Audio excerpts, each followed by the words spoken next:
පොතක් පිරෙන්න හොඳ ලියලා තිබ්බත් මිනිස්සු මොකද කරන්නේ?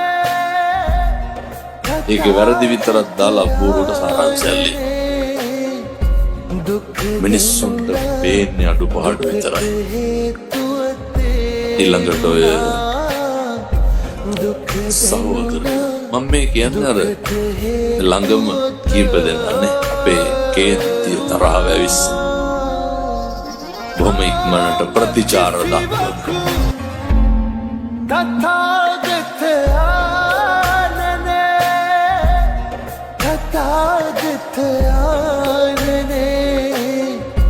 दुख देनुना दुखट हेतु तेरुना दुख देनुना दुखट हेतु